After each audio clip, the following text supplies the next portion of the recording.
Welcome to Rage Reviews, where we look at the negative reviews of products or businesses by people who might be the actual problem. This is a new segment to my main channel, and the fifth Rage Review if you're a Patreon subscriber. Support the habit at patreon.com/doseofbuckley. And today, we're looking at Spotify. The largest streaming music service on the internet, Spotify boasts over 172 million paid subscribers and 209 million more freeloaders. So, you can imagine not every one of those 381 million users, paid or otherwise, are 100% happy with the service, especially with the whole Joe Rogan controversy going on right now, which, for some reason, if you don't know about this, Neil Young pulled all of his music from Spotify, and other artists are threatening to, or have done so as well, protesting Joe Rogan's show, which has at times contained guests and Joe himself either downplaying COVID or suggesting treatments that 9 out of 10 doctors disagree with, like the old ivermectin. We'll see some reviews about that, and I'm going to skip my usual final review of the users themselves. 1 star. But first, let's begin with the people who are struggling with the app in general. This is the worst app ever. When you want to listen to a song and you press play, it takes you to a random song, and it does this for every song in the app. It's annoying when I want to listen to a song. If you don't change it, I am freaking uninstall this stupid app.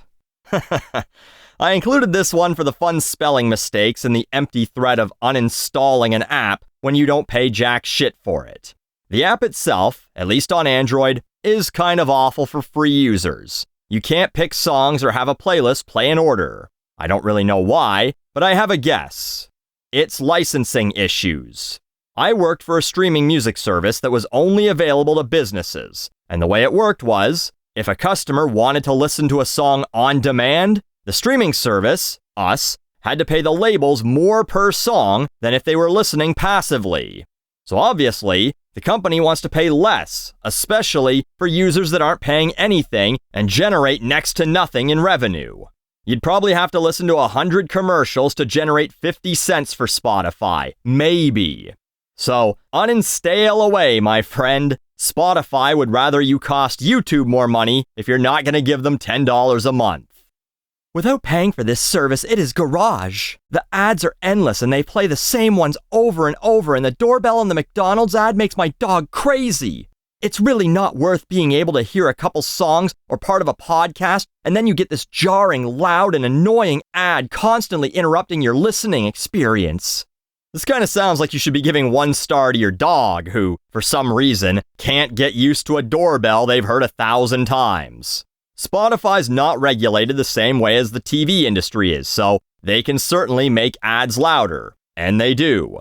But, you know what? There's a solution to this. Pay the whopping $10 a month. No more ads, and your dog will just go back to barking at other noises you can't control, but can leave 1-star reviews for.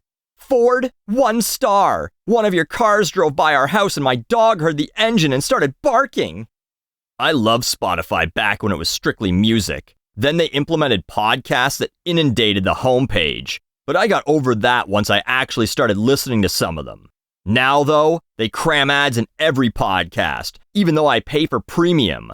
I'm fine with ads if the service is free, but to be paying for an ad-free experience and then being served ads anyway is quite a slap in the face. This person appears to be mad at the embedded ads in podcasts, since any podcast not owned by Spotify gets nothing for being on the service. Now, if Michelle Obama launches into a fucking MeUndies commercial when Spotify probably paid her a mint to have a podcast on there, yeah, be mad about that. But don't be mad at Spotify. They aren't forcing her to do that.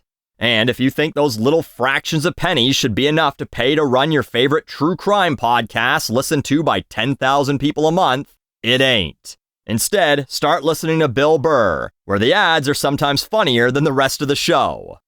Great app on a premium account, but the customer service is horrendous. Only copy and pasted replies are available. No actual help or troubleshooting is given. Chris also mansplained to me how to reset a password, which I had already done far too many times on my own, thanks. Fix your bugs and stop signing people out of their own accounts. Mansplained. Well, maybe Chris wouldn't feel like he needs to explain to you how to reset your password like a 5-year-old if you didn't have to reset it far too many times already. If you can't remember like 10 letters and numbers or a word, how can Chris expect you to remember a series of instructions? Excellent app. It's algorithm matching to UR preferences is amazing. Honestly, if you want to avoid interruptions, just purchase the premium app.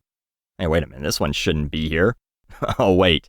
Update, January 18, 2022. No longer worth 5 stars. You guys just lost a premium customers because your developers could be outdoing by high schoolers. Hire new ones. I think they meant hire HIRENEW ones, or you're gonna keep losing them. This app crashes every time I attempt to play a song. Now it crashes and forces closes. Read reviews. I'm not the only person experiencing your screw-up, developers. Based on this guy's spelling, I don't think he's in any position to tell anyone what could or couldn't be done better by people with an incomplete high school education. Sucks that the app doesn't work for him, though. I do hope the developers get that sorted out for him soon. Alright, it's time. Let's check out some reviews about the Joe Rogan controversy. I don't like how you can't watch podcast videos on PS5. They really try to manipulate you into a subscription. Really unhappy with their censorship of certain things. Okay, this one might not be specifically about Rogan, but Spotify potentially lost somewhere between $2 and $4 billion in market value to not censor. If you didn't hear, after the dust settled a little on the questionable COVID opinions, someone made a supercut of him saying the N-word on his podcast over 20 times. According to Spotify head Daniel Ek, Rogan then removed a bunch of episodes of his own accord. Spotify didn't tell him to, they didn't forcibly remove them, and in fact, Ek says he didn't believe silencing Joe is the answer and doesn't believe in canceling voices. So what censorship are you talking about? The fact that they want to put a little warning in front of some podcasts that you can just ignore? They announced that like nearly a week later after it seemed like they were just going to try and let it blow over. They'll eventually add a short disclaimer before 3-hour podcasts where two goofballs talk about how much they hate the vaccine. I really want to know what this guy's trying to find that Spotify has removed. Maybe Goebbels had a podcast they got rid of and I didn't know about it. Okay, here only because of the JRE. Had the free trial a while, while paying for YouTube. So I just switched, and I was hoping all the bugs would leave with the paid subscription. They didn't. Constantly pausing itself. Constantly closing itself. Losing where I am in the podcast. Constantly skipping mid-podcast, losing my spot. A few of the episodes seem to be tampered with, or meant to be frustrating to play.